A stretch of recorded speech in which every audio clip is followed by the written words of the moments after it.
Muy buenos días, bienvenidos.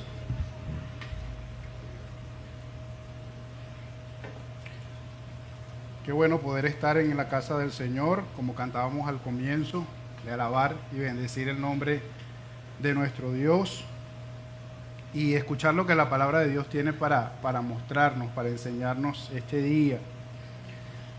Yo recuerdo cuando en mi adolescencia o en mi juventud temprana había un canto que se entonaba en las iglesias, que era un canto que se llamaba Unidos, Unidos. Era un canto muy sencillo, que decía básicamente unidos, unidos en su nombre, unidos en este mundo, paz y amor tendremos. Y luego repetía unidos, unidos, la gloria del Señor se manifestará y al mundo llenará de amor y de paz. Y tengo algunos recuerdos que en el grupo de jóvenes al cual pertenecía, cantar este cántico tomados de la mano, y muchas veces se me hacía un nudo en la garganta, ¿no? De pensar lo bonito de formar parte de algo, y en ese tiempo en específico formar parte de los jóvenes de mi iglesia me ayudó mucho en mi crecimiento espiritual. Y la unidad siempre es visto como algo bueno, como algo difícil de lograr, pero como algo bueno. Cuando yo estudiaba en el seminario tuve un profesor que una vez nos dijo algo, y es que había una sola oración que él había encontrado en la Biblia que Dios no le había contestado a su hijo, y eso me causó curiosidad. ¿Cuál será esa oración que Jesús hizo y aparentemente el Señor no se la ha contestado? Está en Juan capítulo 17, versículo 23, cuando Jesús ora por sus discípulos. Dice: yo les he dado la gloria que me diste para que sean uno, así como nosotros somos uno. Y luego dice el versículo 23, yo en ellos y tú en mí, y permiten que alcancen la perfección en la unidad, y así el mundo reconozca que tú me enviaste y que los has amado a ellos tal como me has amado a mí. Y me llamó mucho la atención que el profesor nos dijera eso. Claro, yo sé que quizás eso no es un sentido literal, pero esa oración que hizo Jesús en el aposento alto pidiendo que sus seguidores sean uno, que alcancen la perfección en la unidad, y así el mundo se va a dar cuenta que Él fue enviado por el Padre y que Él nos ama a todos nosotros. Y una de las cosas, eso nos hace pensar que una de las cosas que más dificulta el avance del Evangelio en el mundo es esa falta de unidad, esa falta de cohesión en el cuerpo de Cristo, que realmente seamos uno, porque si eso lo lográramos, según lo que promete la palabra del Señor, sería muy poderoso. Ahora, yo no soy tal vez tan pesimista de pensar que esta oración Dios no se la ha contestado a Jesús. Yo sí creo que muchas veces hay una unidad que no se ve. Hay una unidad o hay algo que nos une como hijos de Dios, como cristianos, que a veces hace incluso hasta que, le comentaba a mi esposa ayer, que yo no sé si a ustedes les ha pasado, cuando a veces vemos personas en la calle, contacto con personas, y yo siento algo especial que tiene esa persona, y a veces digo, esta persona tiene que ser cristiana. Y me causa mucha satisfacción cuando después me doy cuenta que sí lo es. Porque es ese sentido de que pertenecemos a algo juntos, formamos parte de un cuerpo. Entonces, yo sí creo que hay una unidad que va más allá de las organizaciones, de las denominaciones, y que a veces hace que nos identifiquemos con otros creyentes en Cristo. Pero yo quiero empezar hoy un estudio sobre el capítulo 4 de Efesios. Pablo escribe la carta a Efesios preocupado por varias cosas, ¿ok? Y está en toda la carta. Pero yo me quiero concentrar en el capítulo 4, porque una de las cosas que a él le preocupa en la iglesia de Éfeso, y que estoy seguro que era su preocupación para otras iglesias también, era la falta de unidad. Porque Dios desea que su iglesia, que su cuerpo esté unido, porque eso tiene un efecto poderoso. Hay un pasaje en Eclesiastés capítulo 4 que usualmente se aplica pensando en el matrimonio. Eclesiastés capítulo 4, versículos 9, 10 y 12, dice: mejores son dos que uno, porque obtienen más fruto de su esfuerzo. Si caen, el uno levanta al otro, y hay del que cae y no tiene quien lo levante, dice el versículo 12. Uno solo puede ser vencido, pero dos pueden resistir. La cuerda de 3 hilos no se rompe fácilmente. Entonces este texto nos recuerda lo poderoso que es la unidad. Repito, muchas veces se usa este texto para hablar del matrimonio, de la unión de dos personas, pero imagínense la unión de más de dos personas, de varias personas. El pertenecer a una iglesia unida hace que el impacto de la iglesia sea mucho, mucho más poderoso. Y por eso Jesús, y por eso el apóstol Pablo, inspirado por el Espíritu Santo, hace una metáfora para decir que la iglesia es el cuerpo de Cristo. Y es una metáfora poderosa porque usted no ha visto nunca, usted no puede ver a un cuerpo que esté vivo, que vaya una parte por un lado y otra parte por otro lado, ¿verdad que no? Todos los cuerpos que vemos en la calle, que están andando por allí, que están vivos, permanecen juntos, permanecen unidos, y eso los hace un cuerpo. Entonces el apóstol Pablo está preocupado por la falta de unidad en la iglesia, y está preocupado tal vez pensándolo y trayéndolo hoy en día, cuando la iglesia a veces se convierte no solamente en un lugar a donde ir los domingos. Si la iglesia es solamente un lugar a donde ir los domingos, eso no es el concepto que Dios tiene de una iglesia. Eso no es lo que el Señor quiere de una iglesia. O el Señor quiere mucho más para su cuerpo. Por eso Él escribe a los creyentes en Éfeso y les habla de lo que el Señor quiere que ellos entiendan que significa ser parte de una iglesia. Por eso hoy quiero hablar acerca del fundamento de la unidad. Efesios capítulo 4, y hoy nos vamos a concentrar en los primeros 6 versículos. Las próximas semanas vamos a estudiar el resto del capítulo 4 con el tema central de la unidad espiritual. Pero hoy quiero hablar otra vez, repito, acerca del fundamento de la unidad. Eso nos lleva a dos preguntas. ¿Por qué quiere el Señor que estemos unidos? ¿Y qué es lo que debería hacer que como iglesia estemos unidos? Ya les he dicho lo poderoso que es la unidad, lo poderoso, el impacto que tiene la unidad. Y por saber lo poderoso que es la unidad, sabemos también cómo el enemigo quiere constantemente romper esa unidad. Porque hay un dicho popular que dice: divide y vencerás.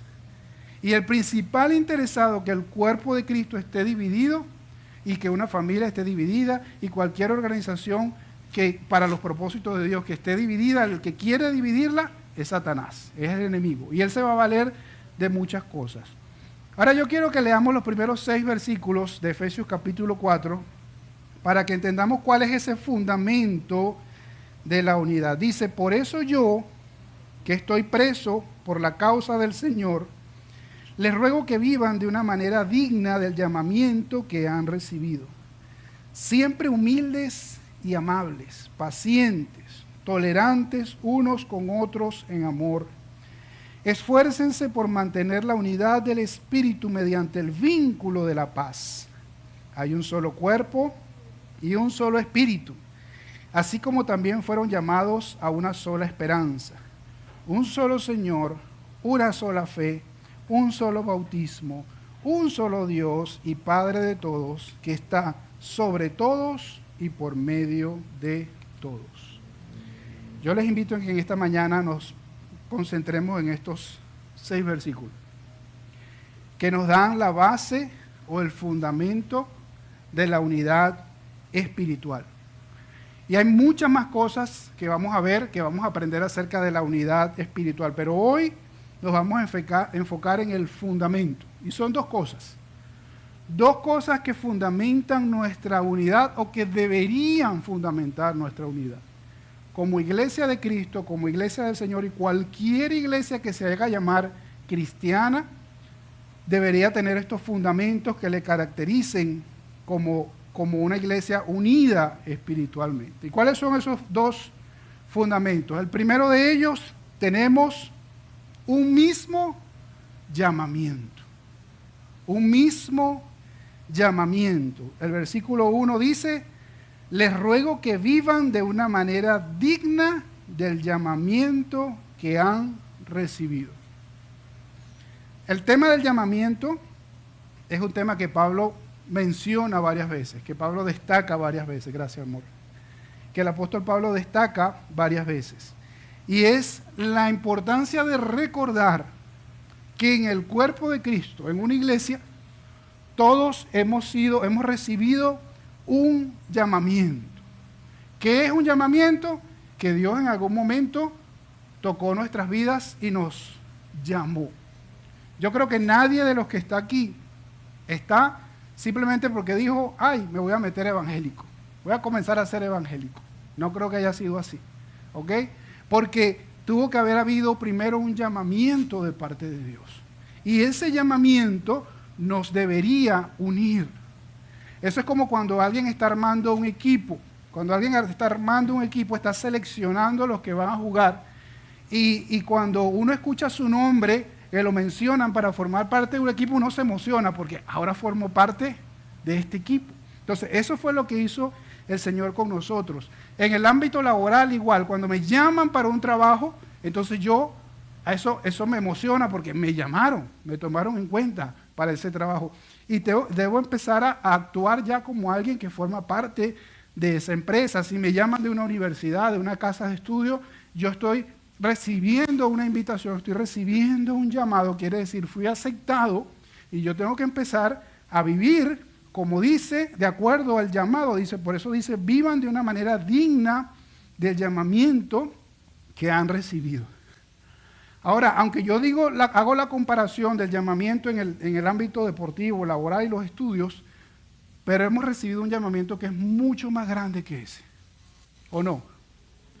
Hemos recibido un llamamiento mucho más grande.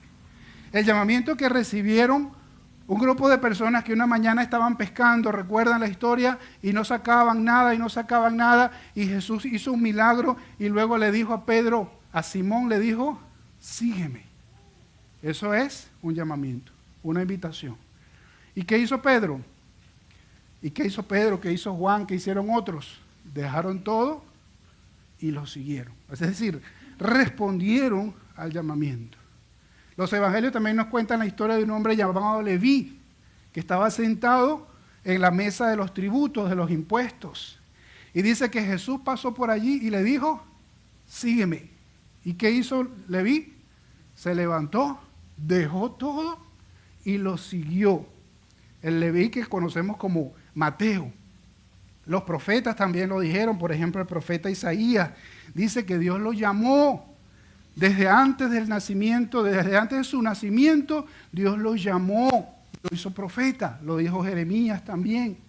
El apóstol Pablo también muchas veces habla de su llamamiento en la misma carta a los Efesios, pero en Gálatas capítulo 1, versículo 15 al 16 habla de su experiencia y dice, sin embargo, Dios me había apartado desde el vientre de mi madre y me llamó por su gracia.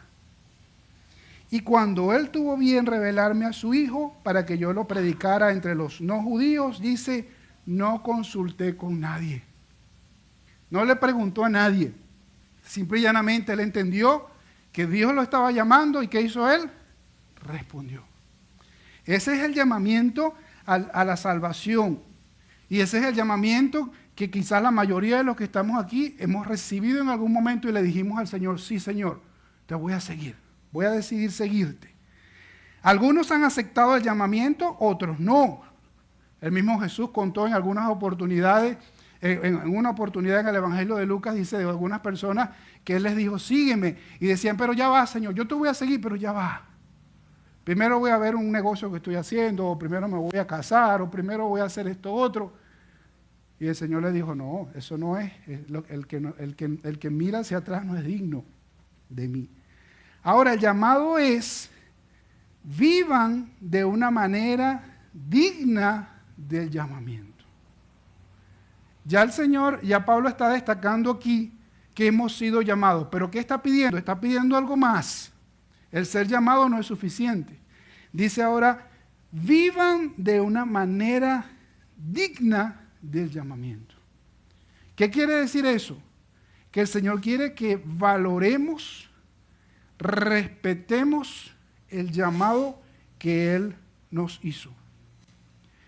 ¿Y qué significa vivir de una manera digna del llamamiento? No hay que ir muy lejos. Ahí mismo lo dice, la siguiente parte del versículo. Dice, siempre humildes y amables, pacientes, tolerantes unos con otros en amor. Miren las palabras que están allí destacadas. Humildes, amables, pacientes y tolerantes unos a otros. Esta debería ser la descripción de cada uno de nosotros. ¿Sí o no? Porque Él está diciendo, vivan de una manera digna del llamamiento. ¿Cómo es una manera digna del llamamiento? Humildes, amables, pacientes y tolerantes. La pregunta es, una pregunta personal, individual. ¿Estas 4 palabras me describen a mí? Estas 4 palabras nos describen. La primera cualidad dice humildes. ¿Sabían que en la época que Pablo escribe, en la época del Imperio Romano, la humildad no era considerada algo bueno? ¿Sabían eso? Todo lo contrario, era algo malo. Era sinónimo de debilidad. El único que vino a exaltar la humildad como una virtud fue el Señor Jesús. Antes del Señor Jesús, en la cultura griega y en la cultura romana, a donde apuntaban las personas, el estándar de vida apuntaban a la grandeza, a ser grande. Y ese era el mensaje que transmitían sus dioses, ese era el mensaje que transmitían sus emperadores, ser grandes, ser poderosos. No se conformaban con gobernar un país, sino que querían extender sus dominios. Por eso eran tan comunes los imperios, porque los reyes no se quedaban tranquilitos. Ay, mira, yo gobierno aquí. No, yo quiero más, y más, y más, porque lo que predominaba era la grandeza. Y viene Jesús y rompe con ese pensamiento cultural de la época para decir ahora que sus seguidores tienen que ser humildes. Entonces era algo negativo en ese tiempo, pero Jesús lo presenta como algo positivo. Y el apóstol Pablo está destacando aquí que si Jesús es nuestro modelo, lo primero que nosotros tenemos que ser es humildes. Pero todavía, en el día de hoy, para algunas personas, ser humilde es algo malo. Porque si soy humilde me van a montar el pie encima. Si soy humilde, todo el mundo me va a embromar. Entonces tengo que demostrar fuerza, tengo que demostrar poder, tengo que ser fuerte. Pero eso contradice lo que la palabra del Señor nos dice, porque nos dice que tenemos que ser humildes. Es decir, tener el concepto adecuado de nosotros en relación a las demás personas. No tengo que creerme más que los demás. Porque si yo me creo más que los demás, ya no estoy siendo humilde. La siguiente cualidad o la siguiente virtud dice amables. Otras versiones dicen mansos. Amabilidad, cortesía, pacífico, otra manera de traducir esta palabra. Son palabras que nos describen. Somos personas amables, porque es lo contrario a ser altanero, grosero, rudo, brusco para decir las cosas. Y hay personas que hasta se enorgullecen de que son así, ¿o no? Pero la Biblia dice que tenemos que ser amables, corteses. Y yo conozco cristianos que no son nada amables. Dicen las cosas de una manera hasta grosera. Una cualidad de, si queremos mantener esa unidad que el Señor quiere que tengamos, es desarrollar la amabilidad como una virtud. Dice que tenemos que ser pacientes y tolerantes. En otras versiones y en el idioma original, la humildad y la amabilidad aparecen juntas. Y la paciencia y la tolerancia unos con otros aparecen juntas como algo que debemos desarrollar hacia los demás. Pacientes para con los demás. ¿Qué significa ser pacientes para con los demás? Bueno, su nombre lo dice, tener paciencia con las otras personas. Pero hay gente que no tiene paciencia con las otras personas. Entonces, incluso, el otro elemento, ser tolerantes con las demás personas, que es una palabra que está muy de moda ahorita, porque realmente se está utilizando en el contexto de aceptar a un grupo de personas, pero básicamente ellos no son nada tolerantes, pero quieren que toda la sociedad sea tolerante con ellos. Pero la tolerancia dice ser tolerantes unos con otros, pacientes y tolerantes. Es decir, tener control propio para reconocer que las otras personas también necesitamos tener paciencia para con ellos. Hay una palabra que algunas veces se utiliza para describir a alguien que es brusco y que dice las cosas feas, dicen, ay, sí tiene carácter. Y saben que eso es todo lo contrario en realidad. Porque carácter es precisamente saberse controlar, saber mantener la cordura, saber mantener el ser paciente, el ser tolerante, consciente de que Dios está trabajando aún en nosotros. En la década de los 70 se hizo muy de moda en los Estados Unidos un sticker que tenemos allí. Ese sticker se hizo muy de moda y se ponía en los carros, en la parte de atrás de los carros, ¿no? Y algunas personas los llevaban en franelas también. ¿Qué dice allí? Pues en español diría algo así como, por favor, ten paciencia, Dios aún no ha terminado conmigo. Ten paciencia, Dios no ha terminado conmigo. Yo quisiera tener una camisita con eso, ¿verdad? ¿Quién no quisiera tener algo así? Sé paciente, Dios no ha terminado conmigo. Eso significa ser pacientes y tolerantes unos con otros. ¿Por qué afirmar esto es importante? Porque yo sé que yo no soy perfecto, y yo quisiera que las personas a mi alrededor tengan paciencia conmigo, ¿o no? ¿Quién no quiere eso? Pero el problema es, ¿sabías tú que otras personas también necesitan paciencia para tratarte a ti? Hay otras personas que también le están orando al Señor, dame paciencia. Entonces, nosotros nos alteramos y nos impacientamos con otras personas, y hay otras personas que necesitan también tener paciencia con nosotros. Por eso Jesús enseñaba, porque miras la paja en el ojo de tu hermano y no te das cuenta la viga que tú tienes.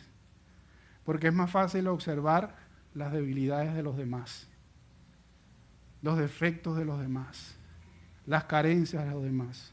Pero se nos olvida que nosotros también estamos en un proceso de trabajo. Dios todavía sigue trabajando en nosotros. Y así como Dios sigue trabajando en nosotros, sigue trabajando en cada uno de ustedes, en cada uno de mis hermanos, de las personas que me rodean. Por eso añade en el versículo 3, Efesios capítulo 4, versículo 3 añade, esfuércense por mantener la unidad del Espíritu mediante el vínculo de la paz. Miren la primera palabra. Esfuércense. ¿Qué quiere decir eso? Que no va a ser fácil. No es fácil. Ser unidos, estar unidos, permanecer unidos, no es fácil. Si no dijera esfuércense. Esfuércense por mantener la unidad. La unidad hay que cuidarla. La unidad es una virtud del cuerpo de Cristo, de la iglesia del Señor. Pero no va a venir así automáticamente. Hay que cuidarla, hay que esforzarse por tenerla, hay que cultivarla. Pero Dios quiere que tengamos esa unidad. En ese mismo versículo, en otra versión, en la versión Palabra de Dios para Todo, traduce de esta manera. El Espíritu nos ha unido con un vínculo de paz. Hagan todo lo posible por conservar esa unidad, permitiendo que la paz los mantenga unidos. Ahí traduce la primera palabra, en la otra versión aquí la traducen, hagan todo lo posible por conservar la unidad. Hagan todo lo posible. Y eso debería caracterizar nuestra iglesia, y eso debe caracterizar cualquier iglesia que se haga llamar cristiana. Que haga todo lo posible por mantener la unidad en paz. Con paz. ¿Por qué? Porque es lo que el Señor quiere. Y por eso el Señor le molesta tanto cuando alguien atenta contra la unidad de la iglesia. Algo que al Señor no le agrada, que al Señor le molesta, y no lo digo yo, lo dice Proverbios capítulo 6, versículo 16 al 19. El versículo 16 dice: hay 6 cosas que el Señor aborrece y 7 que le son detestables. 6 cosas que el Señor aborrece, 7 que son detestables. Eso es un recurso literario para decir que va a decir 7 cosas. 6 son importantes, pero la séptima es la peor de todas. Eso es lo que quiere decir ese versículo 16. Y procede a enumerar las primeras 6 cosas que al Señor le molestan, que el Señor aborrece, dice esta versión. Los ojos que se enaltecen, o los ojos altaneros, o sea, las personas que se creen más que los demás. La lengua que miente, es decir, las personas que fabrican la mentira. Las manos que derraman sangre inocente. Okay, eso se entiende. El corazón que trama planes perversos, el que anda por detrás pensando en hacer algo malo, en hacer tropezar a alguien, en hacerle daño a alguien. Los pies que corren a hacer lo malo, o sea, no solamente el que lo piensa, sino que después va y lo hace. El testigo falso que propaga mentiras, que le encanta regar una cosa que no sabe si es verdad. Porque a veces las personas dicen, no, yo no sé si es verdad, pero me dijeron. Pero si no sabe si no es verdad, cállese la boca, porque usted puede estar propagando una mentira. Entonces son 6 cosas que el Señor aborrece, pero dice, 7 son detestables. ¿Qué quiere decir detestable? ¿Qué quiere decir? Que el Señor lo detesta. Entonces, ¿cuál es la séptima? El que siembra discordia entre hermanos. Por eso el Señor le molesta tanto que alguien intente corromper la unidad de su cuerpo. Cualquiera que quiera perjudicar esa unidad está haciendo algo que Dios detesta. Sembrar discordia entre los hermanos, poner a los hermanos a pelear. Y hay personas que les gusta hacer eso. Son quisquillosos. Se me fue una palabra que usamos mucho para eso. Bueno, hay una palabra coloquial que es meter casquillo para hacer que 2 personas se molesten. ¿Ah? Conflictivo, sí, sembrar cizaña. Eso el Señor lo detesta, porque atenta contra la unidad en su cuerpo. Entonces, el primer elemento que nos une, el primer fundamento de la unidad es que hemos recibido un mismo llamamiento, pero el Señor quiere que vivamos dignificando ese llamamiento. Ahora vamos a ver lo segundo, que en realidad es lo principal, que nos une. Versículos 4 al 6, un mismo Señor. Porque además de que hemos recibido el mismo llamamiento y que el Señor quiere que vivamos de una manera digna, tenemos un mismo Señor. ¿Y por qué lo pone de segundo? En realidad lo pone de segundo es porque va a citar algo, lo que parece ser un poema o un cántico de aquella época, por la manera como está escrita en el idioma original. Los versículos 4 al 6 son como un poema o como un cántico que aparentemente se entonaba en la iglesia. Pero vamos a irlo viendo versículo por versículo. El versículo 4 dice, hay un solo cuerpo y un solo espíritu, así también como fueron llamados a una sola esperanza. ¿Cuántos cuerpos hay? ¿Y cuál es? La iglesia. Es la metáfora que se utiliza en el Nuevo Testamento para referirse a la iglesia, el cuerpo de Cristo. Existe un solo cuerpo. ¿Y cómo funciona ese cuerpo? Funciona de una manera coherente, unida. Porque si usted llega a ver en la calle a una persona que una pierna le da para acá y otra le da para acá, eso se ve rarísimo. ¿verdad? O alguien que va caminando y los brazos van atrás, se ve sumamente extraño. ¿Por qué? Porque el cuerpo se mueve de una manera coordinada. Y eso es lo que el Señor quiere para su iglesia. Eso es lo que el Señor quiere para nosotros. Que aprendamos como iglesia a trabajar coordinados, que vayamos en una misma dirección. No que un brazo va para acá, otro brazo para acá, otra pierna por aquí. No. Y mucho menos un cuerpo sin cabeza. Un cuerpo sin cabeza no funciona. ¿Ok? Está muerto. Entonces, la próxima semana vamos a ver cómo funciona el cuerpo, pero hoy nos concentramos en que esa es una razón por la cual debemos estar unidos, porque hay un solo cuerpo y hay un solo espíritu. Y saben que en el Nuevo Testamento la palabra espíritu también significa aliento, aliento de vida. Entonces, hay un solo espíritu que hace que el cuerpo esté vivo, y es el Espíritu Santo. Un cuerpo sin el Espíritu Santo está muerto. Es un club, es una sociedad de personas. Pero la iglesia es el cuerpo de Cristo y está vivo porque hay un solo Espíritu que nos une, el Espíritu Santo que está en nosotros. Y tenemos un mismo fin, porque dice también fuimos llamados a una sola esperanza. Es decir, al final, todos los que hemos creído en Cristo vamos a ir a un mismo lugar. ¿Por qué? Porque tenemos un mismo fin.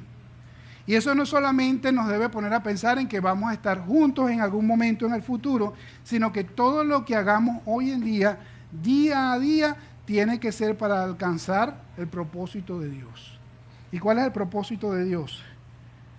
Leía esto que me llamó mucho la atención. Todos nos esforzamos para alcanzar la meta de un mundo redimido en y por y para Cristo.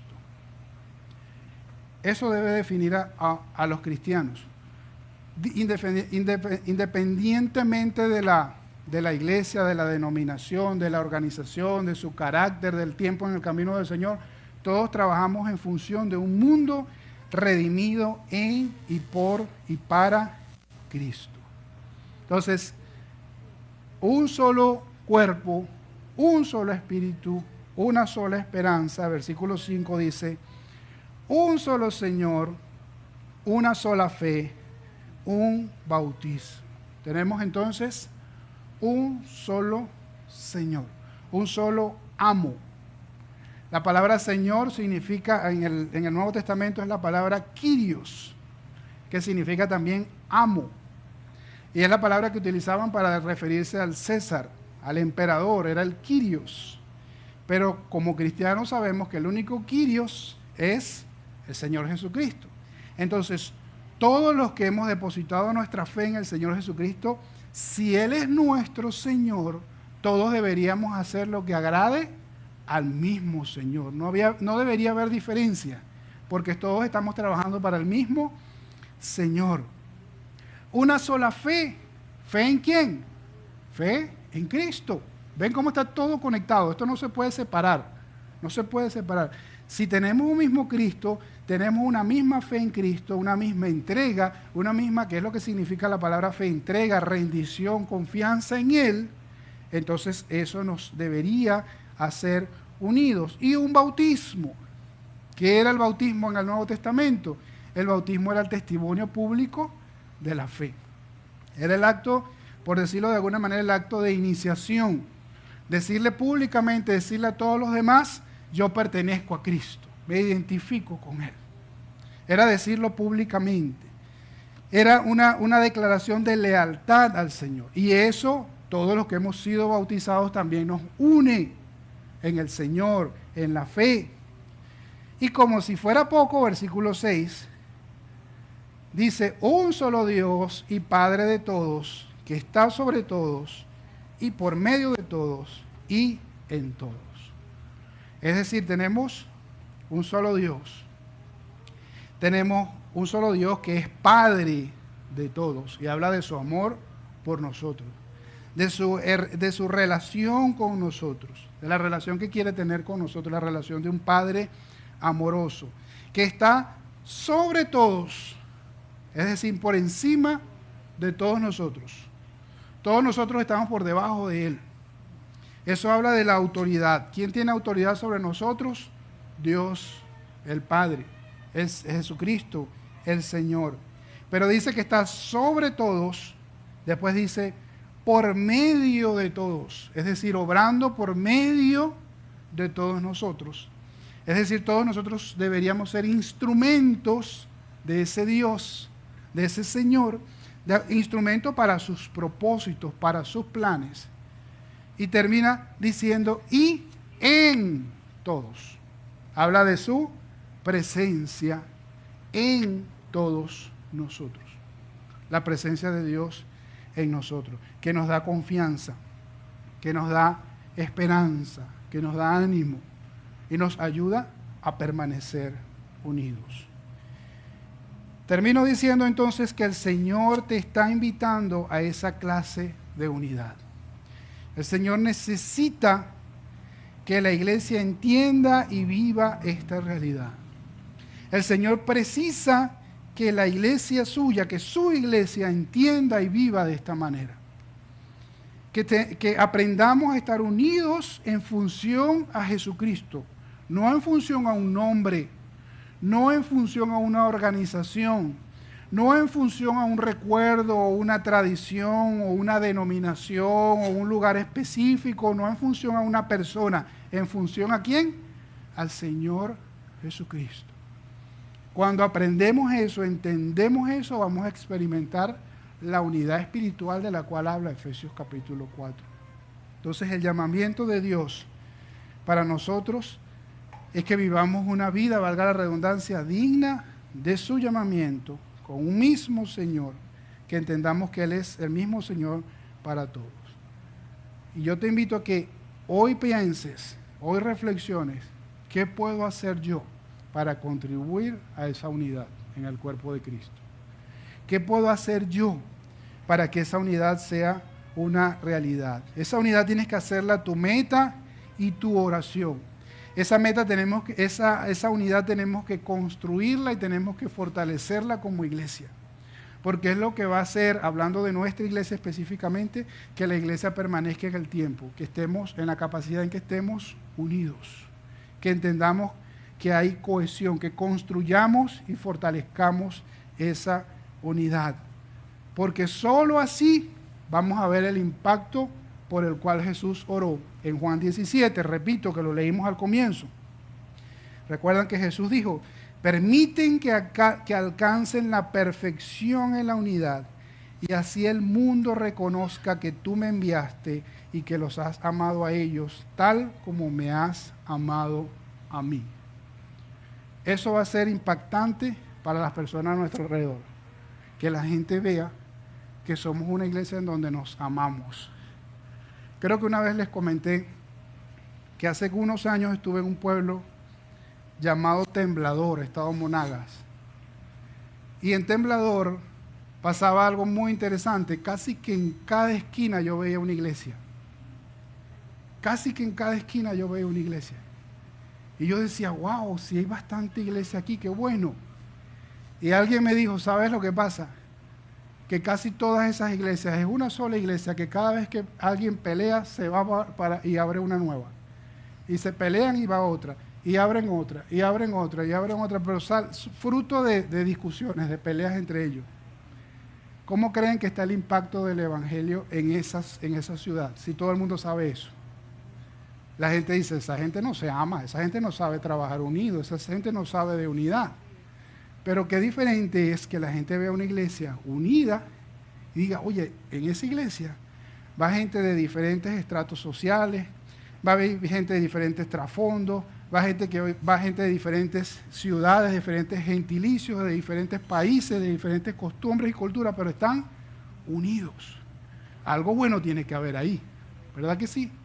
Tenemos que aprender a vivir esa unidad, porque esa fue la que caracterizó a los primeros cristianos.